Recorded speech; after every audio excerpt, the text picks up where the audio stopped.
Mbote, jambo, habari, habari ya asubuhi, habari jioni. Mimi mama chao, mimi mama hao, Anisi Goma, Aniula. Bonjour mes frères, bonjour mes sœurs. Je vous salue, vous tous, mes bien-aimés. Vous qui êtes toujours présents, qui êtes toujours connectés, je vous salue pour votre fidélité, votre choix inébranlable. Je vous salue. Je suis très heureux de vous revoir aujourd'hui encore pour mon message hebdomadaire. Vos joies font ma joie. Je suis très heureux et je vous apprécie beaucoup pour vos gestes, pour vos partages. Je vous apprécie. Je suis très honoré par ces gestes. Vous partagez autant le message et je demande expressément que ceux qui ne sont pas encore abonnés sur ma page Facebook et ma page YouTube, je vous demanderai humblement de vous connecter, de vous abonner. C'est très important d'être abonné. Oui, cela fera que beaucoup de gens qui sont connectés à vos comptes peuvent aussi avoir la chance de voir, de suivre ce message. Je suis votre frère et je suis là pour un nouveau message. Comme je vous ai déjà averti, le message d'aujourd'hui est intitulé « L'homme, expression de Dieu, refuse d'exprimer Dieu ». Je répète, l'homme, l'expression de Dieu, refuse d'exprimer Dieu. Voilà le message d'aujourd'hui. Et sans plus tarder, nous allons entamer les passages bibliques qui vont nous servir de route pour ce message. Le premier passage biblique est tiré de Genèse. C'est un verset que nous connaissons déjà, Genèse 1, verset 26. Puis Dieu dit, faisons l'homme à notre image, selon notre ressemblance, et qu'il domine sur les poissons de la mer, sur les oiseaux du ciel, sur le bétail, sur toute la terre et sur tous les reptiles qui rampent sur la terre. Le deuxième est tiré de Actes des Apôtres, 17, verset 28. Car en lui, nous avons la vie, le mouvement et l'être. C'est ce qu'ont dit aussi quelques-uns de vos poètes. Nous sommes de sa race. Le troisième passage biblique est tiré de Amos 3, verset 7. Car le Seigneur et l'Éternel ne fait rien sans avoir révélé son secret à ses serviteurs, les prophètes. Le quatrième verset, c'est un verset de rappel. La parole de l'Éternel fut adressée à Michée. Si nous lisons Michée 1, verset 1, Joël 1, verset 1, Jonas 1, verset 1, Sophonie 1, verset 1, la parole de l'Éternel fut adressée à ces gens au temps convenable. C'est-à-dire, je reviens encore pour expliquer pourquoi j'ai retenu ce passage. Le cinquième est tiré de Jérémie 33, verset 3. Oui. Invoque-moi et je te répondrai. Je t'annoncerai de grandes choses, des choses cachées que tu ne connais pas. Voilà les cinq passages bibliques qui vont nous servir de route pour cet intitulé d'aujourd'hui. L'homme, expression de Dieu, refuse d'exprimer Dieu. Je reviens encore pour faire un petit commentaire sur ces passages bibliques. Comme vous le voyez, vous le savez déjà. Genèse 1, verset 6. Puis Dieu dit, faisons l'homme à notre image et à notre ressemblance, et qu'il domine sur les poissons de la mer, sur les oiseaux du ciel, sur le bétail, sur toute la terre et sur tous les reptiles qui rampent sur la terre. L'homme est fait à l'image de Dieu comme la Bible a écrit. Mais dans les récits de la création, je retiens que l'homme, étant fait à l'image de Dieu, n'est pas appelé à dominer, comme on a dit, à dominer sur les poissons, les bétails, tout ça, à dominer sur les autres créatures, non. C'est un mot erroné, dominer, non. L'homme doit interagir plutôt, communiquer. Comme j'ai déjà dit par mes études antérieures, j'ai montré que l'homme doit avoir une relation avec les créatures qui l'ont précédé. Voilà. Donc ça ne doit pas être une relation de dominance. L'homme est fait à l'image de Dieu et à sa ressemblance. On verra dans la suite du message pour expliquer pourquoi ce message est là. C'est un passage contradictoire, mais il faut qu'on l'explique. Amos 3, verset 7. Le Seigneur l'Éternel ne fait rien sans avoir révélé son secret aux serviteurs et les prophètes. J'ai mis les hommes parce que les prophètes sont des hommes. Donc, Dieu agit. Nous sommes les membres. Nous sommes les membres de Dieu sur la terre. Et chaque fois que Dieu va agir, il va agir en nous. C'est pourquoi nous sommes, comme le dit le titre, l'expression de Dieu le Créateur. Les membres. Acte 17, verset 28. Car en lui, nous avons la vie. La vie, j'ai déjà défini la vie en tant que l'harmonie. L'harmonie fondamentale. L'harmonie est l'harmonie est le principe fondamental de la vie. Donc, car en lui, nous avons la vie. En Dieu, nous avons la vie. Dieu est une unité. Dieu est une harmonie. Dieu est un ensemble. Et Dieu, nous disons, dans le verset, on dit, car en lui, nous avons la vie. La vie, c'est l'harmonie. Nous avons le mouvement. Le mouvement, pour avoir le mouvement, il faut avoir de l'énergie. Et cette énergie peut se caractériser dans des vibrations, dans des ondes et des fréquences. Et nous avons aussi l'être. L'être, c'est l'enveloppe charnelle, l'attente dans laquelle nous vivons sur la terre. C'est l'être. L'être, c'est ce qui est réel, ce qui est physique. C'est un être qui est là. Voilà. Et c'est ce qu'ont dit quelques-uns de nos poètes, que nous sommes de sa race. Donc, l'homme est de la race de Dieu. L'homme est là, le membre de Dieu sur la terre. Donc, Michée 1, verset 1, Joël 1, verset 1, Jonas 1, verset 1, Sophonie. Donc, la parole, Dieu s'adresse toujours à l'homme. Et nous allons voir comment Dieu s'adresse à l'homme.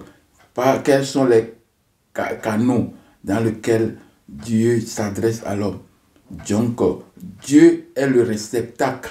C'est Dieu qui reçoit. C'est Dieu qui peut montrer, qui peut afficher le Dieu, l'invisible. Jérémie 33, verset 3. Invoque-moi et je te répondrai, je t'annoncerai les choses. Donc, en invoquant Dieu, comment on doit invoquer Dieu? Quels sont les critères, la disposition pour invoquer Dieu? On invoque Dieu comment? Donc, nous allons comprendre ça dans la suite.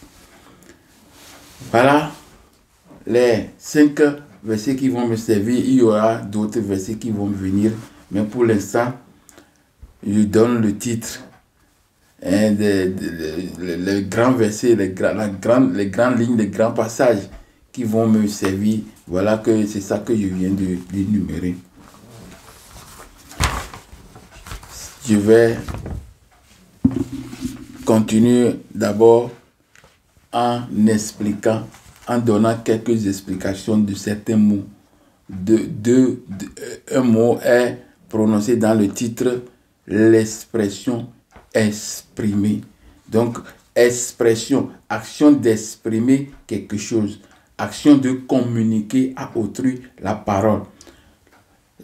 Action de communiquer à autrui par des gestes, par la parole, par la physionomie, le regard, par des voix, etc.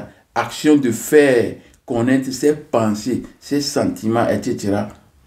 Donc tout ça là, on peut le faire passer par la parole, par les écrits ou par d'autres méthodes. Il y en a plein.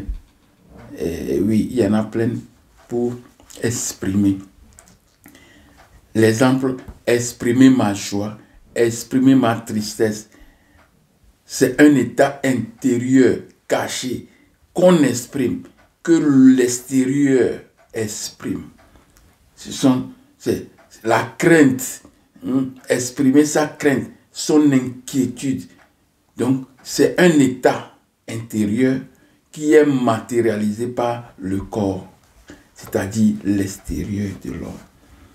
Exprimer, le verbe exprimer, comme l'expression est tirée du verbe exprimer. Et exprimer, c'est s'afficher, c'est s'affirmer, c'est se manifester, c'est extérioriser, révéler, communiquer, etc., etc. Voilà le mot, la signification du mot que j'ai, qui est déjà employé dans l'intitulé. Je rappelle encore, excusez-moi, je rappelle encore le titre de ce message d'aujourd'hui. L'homme, expression de Dieu, refuse d'exprimer Dieu. Voilà. L'homme est la créature parfaite du Créateur. Il est le seul qui exprime mieux le Créateur, l'invisible, le caché. Il est aussi le Benjamin de la création. Dans l'étude antérieure, j'ai parlé de la création, comment l'homme est apparu. Donc, l'homme est apparu à la suite de certains événements et il est arrivé en dernière position. Donc, c'est le produit de tout. Et quand il est le produit de tout, tout est en lui. L'homme est aussi le gardien de la création de Dieu. Parce que l'homme, c'est lui, c'est à lui que tout est confié. Donc quand on confie tout à toi, tu as la capacité de comprendre et de connaître toutes ces choses. Donc si tu n'étudies pas, si tu ne connaissais pas ces choses, tu ne peux pas prendre soin de ces choses. Parce que s'il y a quelque chose qui arrive, tu ne sais pas comment le réparer. Donc, l'homme connaissait tout.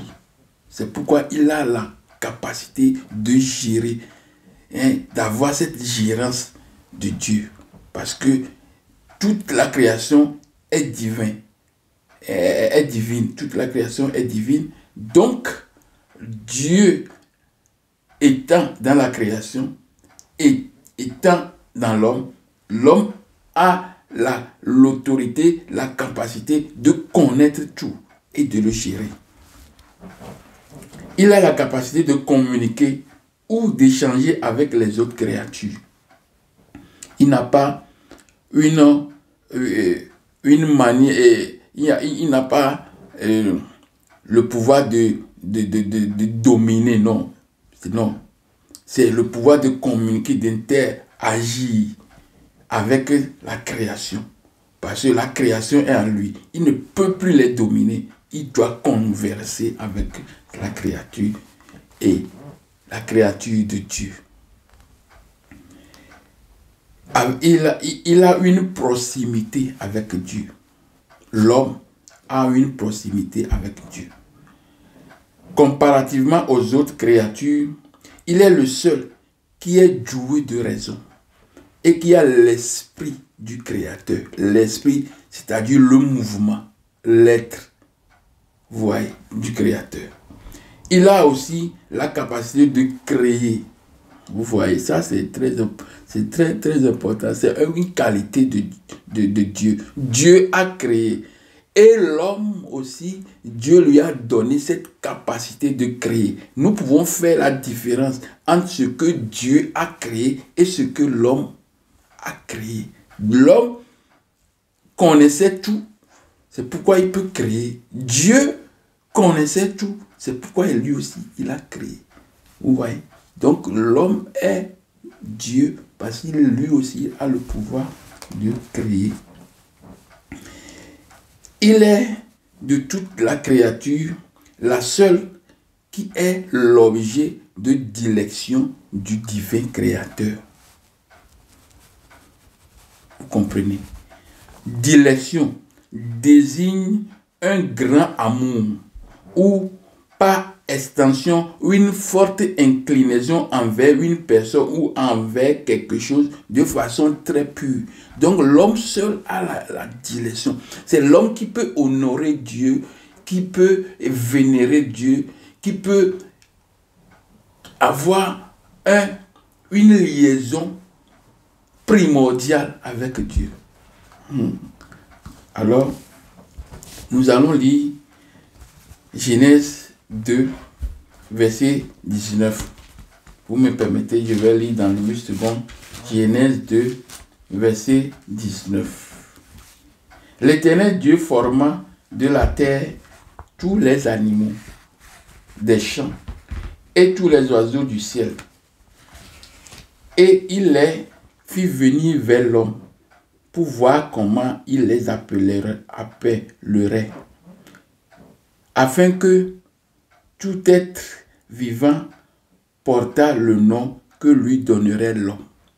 Donc c'est ce pouvoir, en donnant le nom à quelqu'un, c'est un pouvoir que tu as, pas sur la chose, mais le pouvoir de communiquer avec la chose. Parce que quand tu appelles la chose par son nom, automatiquement, tu peux rentrer en communication facilement avec la chose.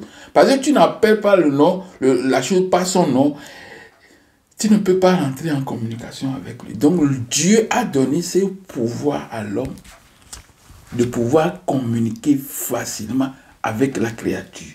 Toutes les créatures qui l'ont précédé, comme j'avais dit, qui l'ont précédé. Je continue.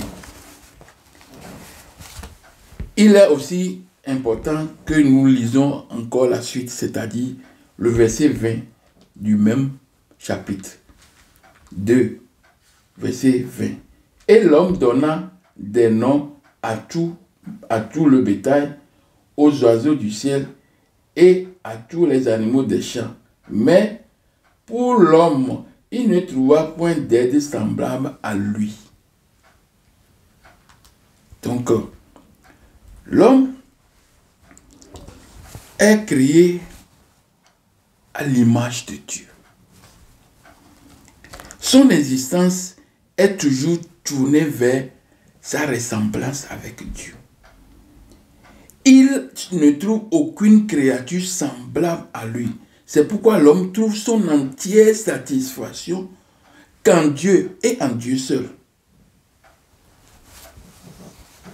Je vais encore lire un verset de la Genèse, encore 2, mais cette fois-ci, c'est toujours dans le 8 secondes. Dans le 8 secondes, verset 2, et chapitre 2, verset 7. Genèse, chapitre 2, verset 7. Je lis. L'Éternel Dieu forma de la poussière de la terre. Il souffla dans ses narines un souffle de vie, et l'homme devint un être vivant. Bon, c'est une manière d'expliquer. Ce n'est pas des choses réelles, des choses faites réellement. Ce ne sont pas des faits réels. Mais nous pouvons accepter que Dieu souffla parce que l'homme a le souffle de vie. Et ce souffle de vie provient de la création. Et la création, c'est Dieu.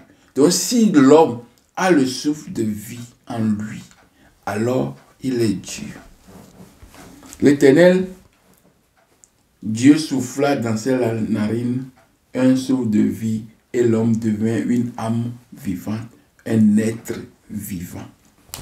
Seul l'homme peut s'associer à la créature de Dieu pour rendre un culte redevable et raisonnable. Parce que l'homme doit rendre un culte. C'est un devoir primordial à l'homme de rendre culte à Dieu. Et ce culte, il peut le rendre à Dieu qu'à travers la création. Donc, il doit s'associer à la création de Dieu, au souffle, à l'air, le feu, la terre, le ciel, les arbres, tout ce qui a été créé. L'homme doit s'associer à ces choses pour pouvoir adorer Dieu. Parce que Dieu est dans tout ça là. Donc, il doit faire une unité pour pouvoir exprimer Dieu, c'est-à-dire l'adorer. Parce que pour adorer quelqu'un, il faut d'abord écouter, recevoir des messages. Et maintenant, à partir de ce message, tu peux maintenant venir à la personne pour pouvoir faire quelque chose à lui. Donc Dieu mérite beaucoup d'attention de l'homme. Parce que il est le membre. Il est l'action de Dieu. Parce que Dieu dit, c'est à travers les prophètes, à travers les hommes. Parce que les prophètes sont des hommes. Et tout homme est prophète. Il y a des choses que tu vas dire, des choses que tu vas essayer de découvrir dans le sommeil. C'est un passage, un message que tu reçois. Donc, nous sommes tous des prophètes. Donc, Dieu ne peut rien faire sur la terre s'il n'a pas accès à l'homme. Les gens peuvent dire que non, Dieu n'a pas besoin d'homme. Oui, Dieu n'a pas besoin de nous, oui. Mais pour agir sur la terre, parce que c'est nous qui exprimons Dieu. Et si Dieu veut quelque chose, c'est nous qui allons l'exprimer. Donc il doit souffler ce message à nous pour que nous l'exprimons. Voilà. Seul l'homme peut s'associer aux d'autres créatures de Dieu pour rendre un culte acceptable à lui. Cela peut se faire par une partie de sa propre composante. C'est une partie de sa propre composante qui permet à l'homme d'exprimer Dieu et de rentrer en communication avec lui. Contrairement, l'être humain plutôt est composé de 9 éléments, contrairement aux 3 éléments que les biblistes nous ont proposés ou enseignés.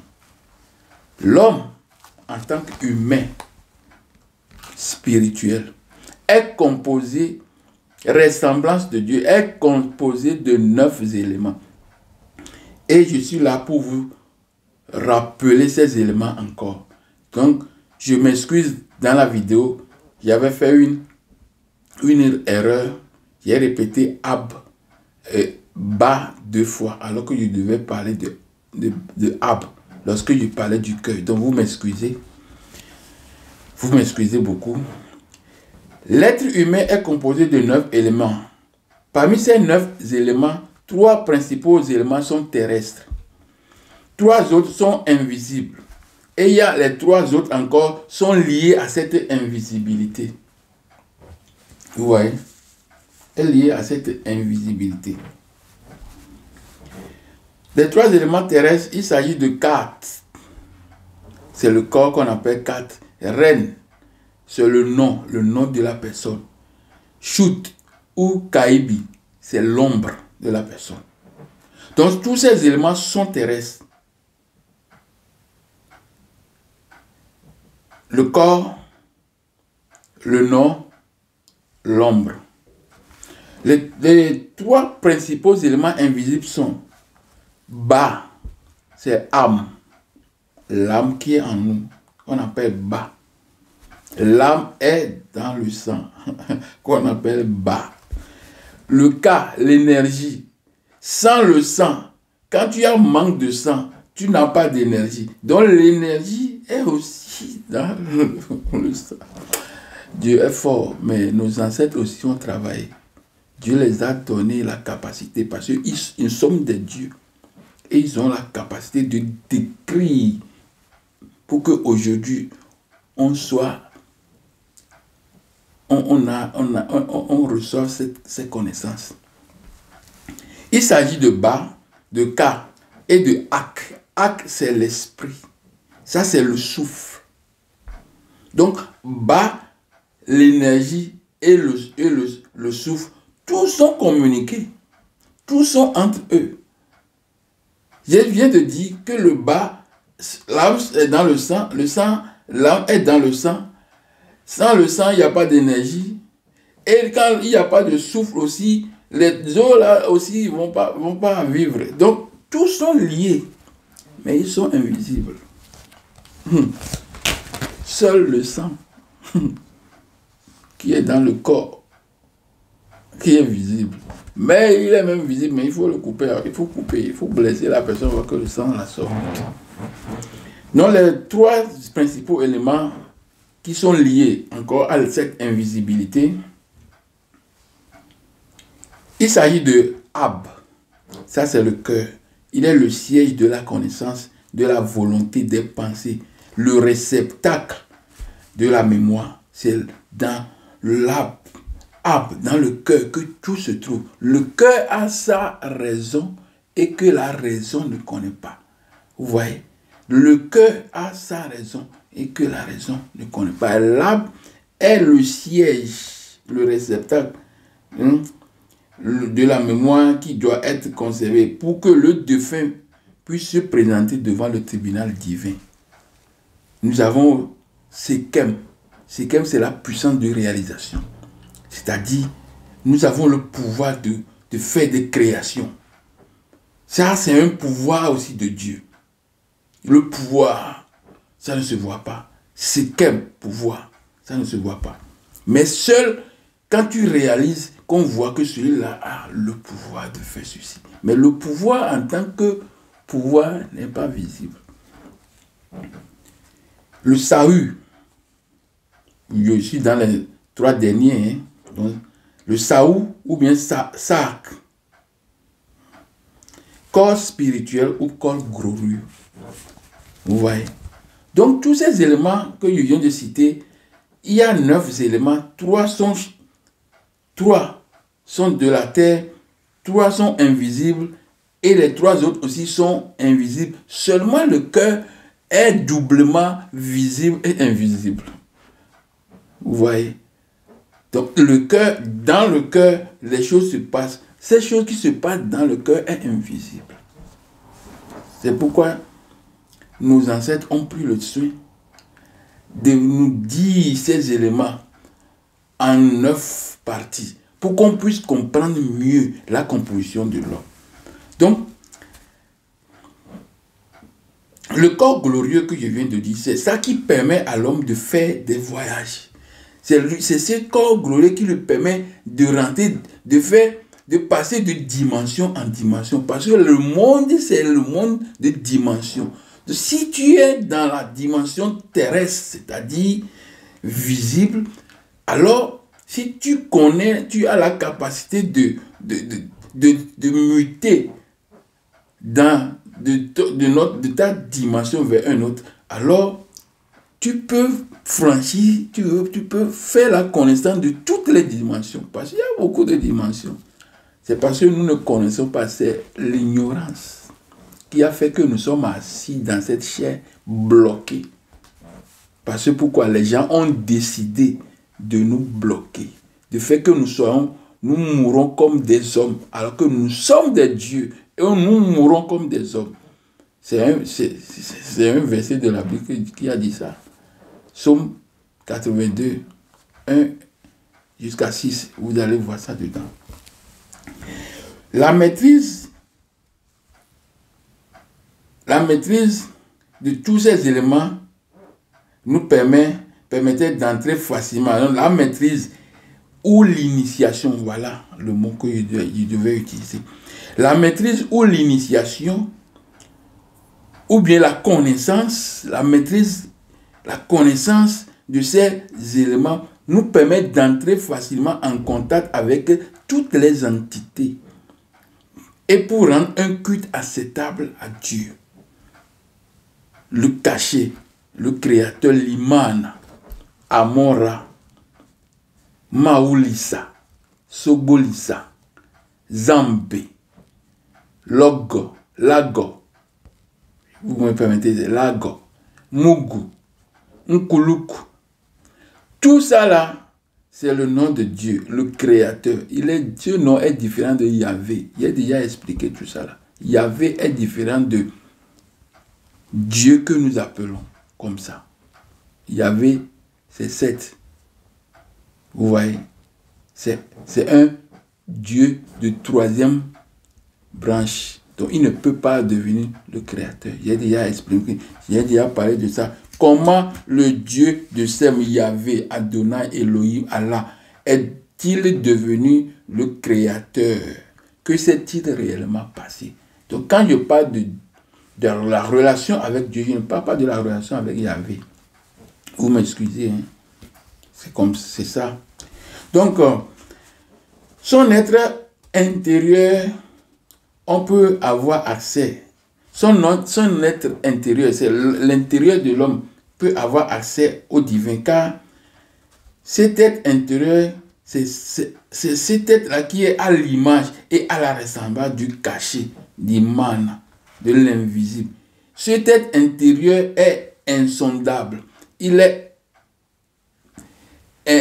invisible. Donc, c'est l'être intérieur là qui est à la ressemblance de Dieu et à l'image de Dieu. À la ressemblance de Dieu et à l'image de Dieu. Voilà, je continue. Vous m'excusez, je suis un peu désordonné. Donc, pourquoi dit-on que l'homme est créé à l'image de Dieu? Nous n'oublions pas le thème d'aujourd'hui, hein, le thème de l'intitulé, c'est l'homme, expression de Dieu, refuse d'exprimer Dieu.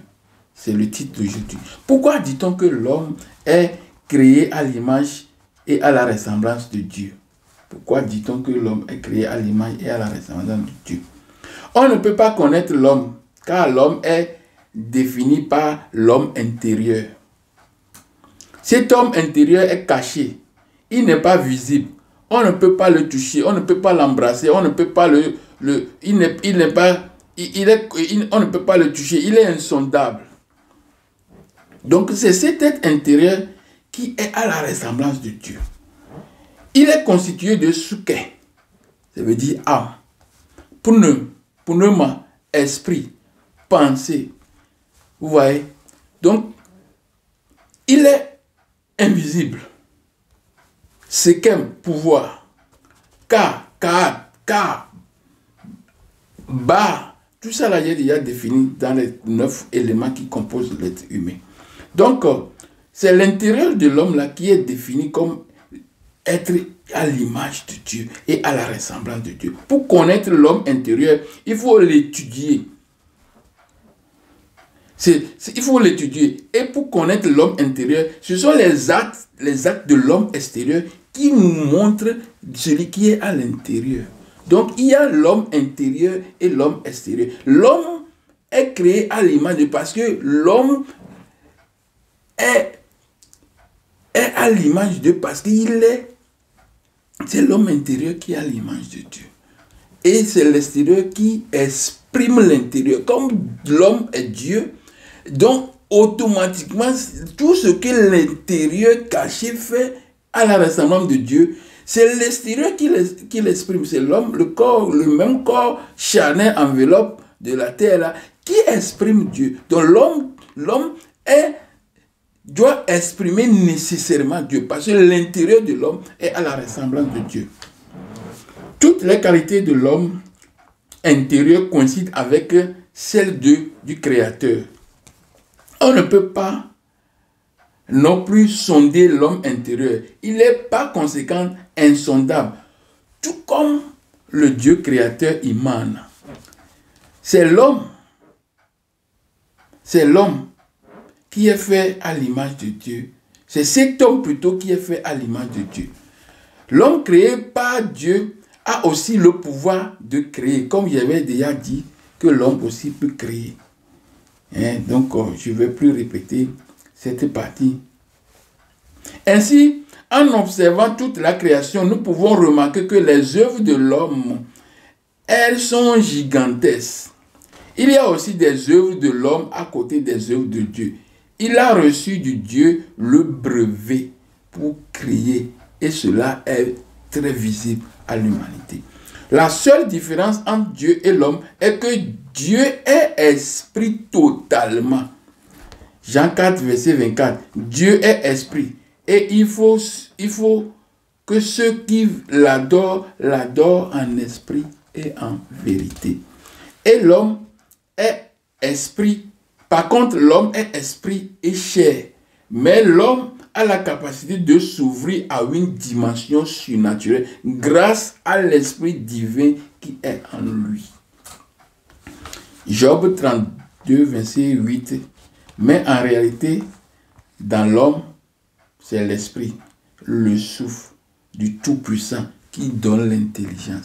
Donc, tous ces éléments étant en l'homme, fait que l'homme étant à la ressemblance de Dieu, et l'homme extérieur exprime l'homme intérieur.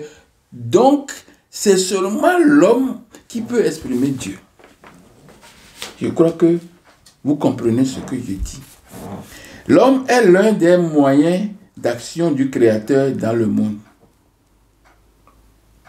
C'est par lui que le divin et les autres divinités se manifestent. En toute, la discussion se concentre sur les conditions de possibilité d'un rapport direct entre le fini et l'infini. Nous sommes le fini et Dieu est l'infini. Et entre l'incréé et le créé, nous sommes le créé, Dieu est l'incréé. C'est pourquoi dans Amos 3, Dieu dit qu'il ne peut rien faire sur la terre s'il ne révèle rien aux serviteurs, c'est-à-dire aux hommes, bien entendu.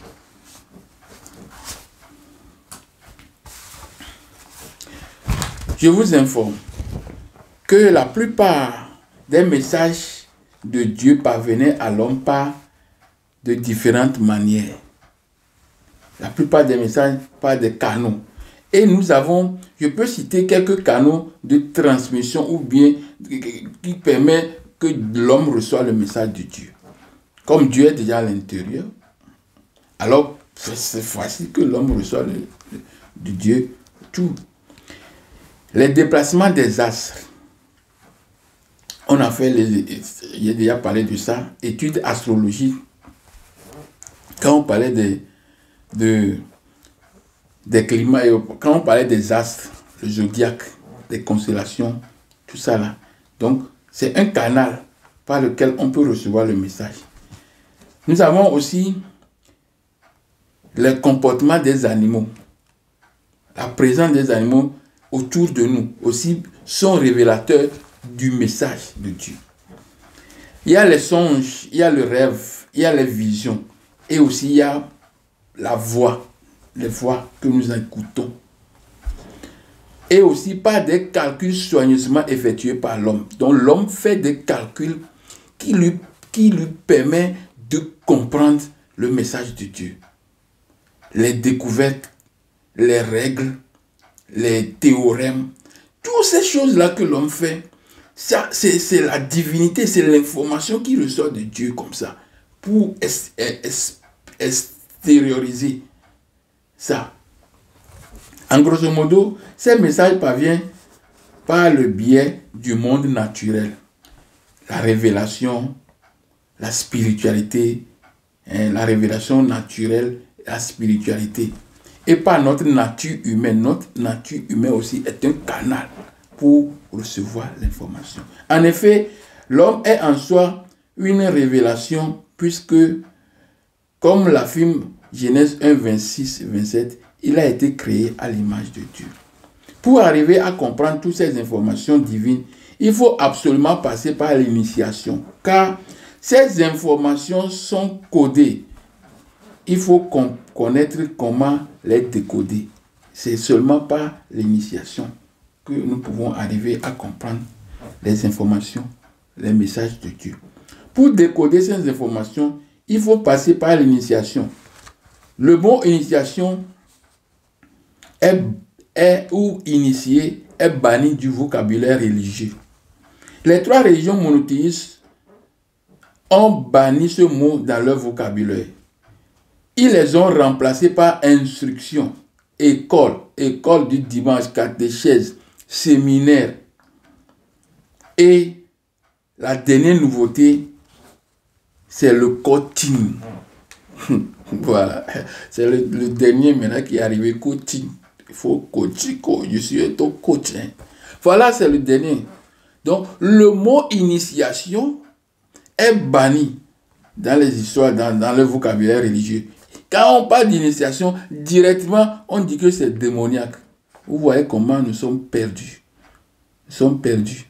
Les mots qui doivent nous ressusciter, qui doivent nous donner de l'ardeur, qui doivent nous donner l'être même que nous sommes, qui ont banni ces mots de notre vocabulaire. C'est grâce à ces régions monothéistes. Parce qu'ils ne veulent même pas entendre parler de ça. C'est encore, je parle de coaching. Le coaching, c'est encore une forme d'endoctrinement ou de confinement spirituel. On te confine spirituellement, ton moral, ton esprit qui en Dieu est confiné, est dirigé. Je vais vous expliquer ce que le coaching. C'est encore une autre forme d'endoctrinement, confinement spirituel qui ne dit pas son nom. C'est une relation de subordination du fidèle à son mentor ou gourou. C'est un gourou. Ouais. Permettez-moi de revoir la définition de ces mots, des deux mots-là, initiation et coaching. Initiation.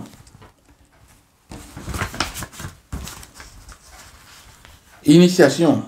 Action de recevoir la connaissance ou de révéler ou de recevoir la connaissance de certaines pratiques. C'est aussi l'action d'introduire quelqu'un à une pratique, à un système religieux ou bien à un système professionnel.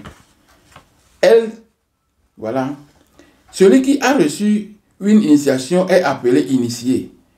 Il est devenu un homme averti, un homme éclairé, formé, informé, instruit. Vous voyez?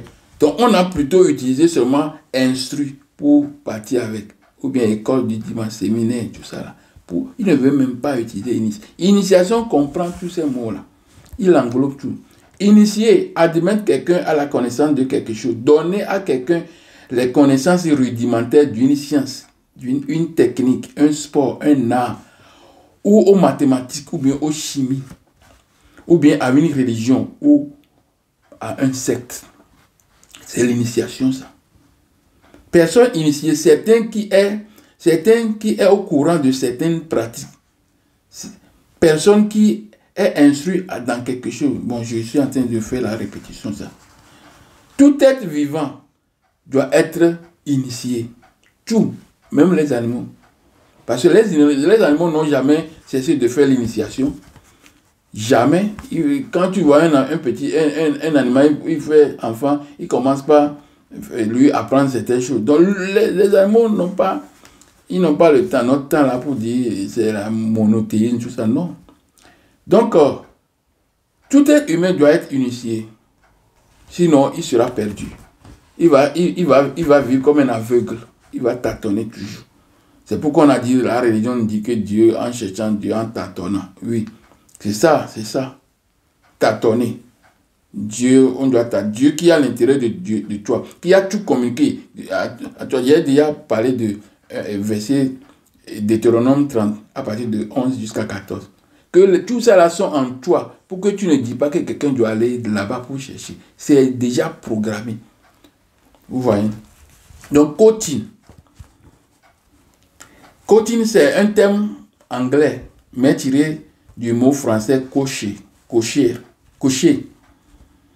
lequel provient du hongrois kocsik. Le cocher, c'est celui qui conduit des voyageurs d'un point à un autre. C'est un guide, un conducteur. Il est et il reste le responsable depuis le premier point jusqu'au deuxième point. C'est un accompagnateur des personnes ou d'équipes dans le bus, dans le car, de développer leur potentialité respective, de permettre l'émergence et la mise en place de stratégies de réussite. Il ne se détache guère de son élève. Ouais. Alors que quand on fait l'initiation, à un moment donné, l'initiation finie, on te laisse parce que tu es autonome. Mais tu peux maintenant faire des choses toi-même.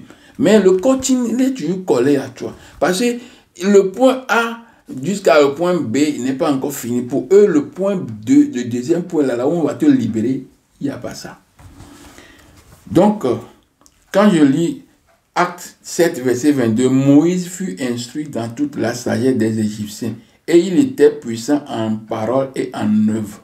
Au lieu de dire initiation, c'est-à-dire au lieu de dire que Moïse fut initié dans toute la sagesse des Égyptiens et il était puissant en parole et en œuvre, on préfère de dire instruit parce qu'ils ont banni le mot initiation dans leur vocabulaire. C'est ça. Colossiens 3, verset 5. Faites donc mourir les membres qui sont sur la terre, impudicité, impureté, la passion, mauvais désir, tout ça là. Tout ça là, c'est comme on est en train de parler du diable, n'est-ce pas? Mais ici, on dit faites mourir les membres. Donc l'impudicité, la passion, les mauvais désirs, tout ça là, pour eux, ce sont les membres. Et dans ces membres, c'est qui sont ces membres? C'est l'homme qui ont des attitudes comme ça. Donc, les choses là sont invisibles. Mais quand c'est matérialisé par l'homme, alors l'homme devient le membre de cette chose-là. Parce que quand on dit impudicité seulement, on ne comprend pas ce que ça veut dire. Mais quand on voit l'action, c'est là qu'on va comprendre qu'il y a l'impudicité. Donc, c'est pareil pour exprimer Dieu. L'homme est l'expression de Dieu, refuse d'exprimer Dieu. On va revenir sur pourquoi l'homme refuse d'exprimer Dieu. Nous sommes les membres de Dieu, le caché sur la terre. Notre devoir est d'exprimer Dieu, notre Père, Imana, le caché, l'insondable. Si nous considérons le Créateur comme l'unité centrale, je donne un exemple ça. Si nous considérons le Créateur Imana comme l'unité centrale, quand on parle du coordinateur, nous avons l'unité centrale, on a une grande boîte qui est à côté, et puis nous avons l'écran. Donc, si nous considérons le Créateur comme unité centrale ou le cerveau d'un ordinateur, nous les hommes, nous sommes l'écran de cet ordinateur. Tout ce qui se passe à l'intérieur de l'unité centrale, c'est nous qui matérialisons tous ces dessins de l'unité centrale. C'est seulement nous qui interagissons avec le caché. Donc, il n'y a plus l'unité centrale. Sans l'unité centrale, sans l'écran plutôt, on ne peut pas comprendre ce que l'unité. Tu as le clavier, tu fais on ne peut pas savoir ce que tu fais. Donc, l'homme est l'écran de Dieu. C'est l'homme qui exprime Dieu. Je continue avec Acte 16, verset 16 à 18. Comme nous allions au lieu de prière, une servante qui avait un esprit de python et qui en devinant procurait un grand profit à ses maîtres, vint au-devant de nous, c'est-à-dire Paul. Elle fit cela pendant plusieurs jours. Paul, fatigué, se retourna et dit, « Je t'ordonne, esprit de python, sors de ce corps. » Cette servante de Python exprime le pouvoir de ce qui est à l'intérieur de lui. Le Python là, on ne voit pas, hein. Mais eux, ils ont identifié que la servante a un esprit de Python. Ils n'ont pas vu, mais la servante, la manière dont il fait, c'est pourquoi il dit que esprit de Python. Parce que là, il prophétisait aussi. Le truc là, la servante, il disait des choses. Donc, la servante exprimait le pouvoir de cette force qui est à l'intérieur d'elle. Les pasteurs utilisent aussi ce verset pour chasser l'esprit de Python dans leurs fidèles. Mais si un des fidèles ravi en esprit découvre les œuvres marquables du pasteur, on lui dit que c'est le diable qui te trompe. C'est le diable qui a pris cette forme pour le tromper. Alors que les 4 éléments de la nature, l'air, le feu, l'eau, la terre, sont basés sur la forme de serpent. J'ai déjà parlé de ça dans la vidéo passée, quand je parlais du monothéisme, adoration du Tout-Puissant, de Dieu, et le polythéisme, adoration du suprême, le caché dans toutes ces multiples formes. Quand j'ai parlé de ça, j'ai montré, j'ai parlé de ces 4 éléments, la forme des 4 éléments là. Donc, ces 4 éléments étant dans l'homme, font de lui aussi un serpent. C'est l'exemple de Fœtus dans le ventre de l'homme, de la femme. C'est aussi l'exemple, l'ossature, le dessin plutôt de notre colonne vertébrale dans l'homme. C'est aussi une forme de serpent. Le fœtus dans le ventre de sa maman aussi est une forme de serpent. La forme aussi du cordon ombilical, quand on voit les cordons ombilicaux qui sont là dans le ventre, c'est comme la forme de serpent. Donc, les éléments qui ont constitué l'humanité, qui servent l'homme, qui donnent la vie à l'homme, c'est la forme du serpent. Je répète encore, parce que j'ai déjà dit ça dans une étude passée. Donc, voilà qu'on chasse le python en tant que serpent, on le chasse. Je crois qu'ils n'ont rien fait, car tout homme est constitué de ces 4 éléments. Le python, le serpent, là. Tous les hommes sont constitués de ça. Même si on chasse en l'homme, il est là. Il est là, c'est lui qui est l'homme, qui a créé l'homme.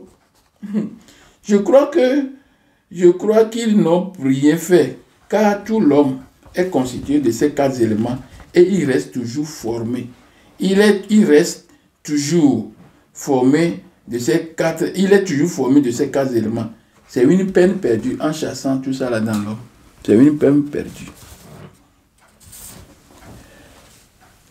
La Bible, ou les récits de la Bible, sont majoritairement faits des rêves et des visions. Parce que j'ai parlé aussi des visions, on en vient maintenant sur vision. Donc, la vision aussi permet d'exprimer Dieu. C'est un canal. On reçoit le message. Quand on reçoit la vision, maintenant, on peut l'exprimer. Quand on fait un rêve, on peut maintenant. Donc, toutes ces choses-là, il faut aussi avoir quelqu'un un initié pour t'expliquer quelques rêves. Parce qu'il y a certains rêves, on ne peut pas comprendre. On reçoit des messages, mais on ne comprend pas ces messages. Donc, il faut qu'il y ait quelqu'un initié qui doit le faire. Quand tu pars chez un pasteur, quand il ne comprend pas, il te dit que c'est démon. Donc, tu balayes ça. Donc, quand nous lisons Exode 3, versets 2 à 5, l'ange de l'Éternel lui apparut dans les flammes de feu au milieu d'un buisson. Moïse regarda, et le buisson était tout en feu, et le buisson ne se consumait point. Moïse dit, je vais me détourner pour voir quelle est cette vision. Et pourquoi le buisson ne se consume point. Moïse veut détourner pour avoir cette vision. Donc, je ne vais pas m'arrêter, mais je vous informe que je vais arrêter pour le moment et je reprends un instant après pour cette partie. Parce que cette partie est aussi un peu, pas trop dense, mais il faut nécessairement l'expliquer en profondeur. Donc, je reviens tantôt pour le message, pour la suite.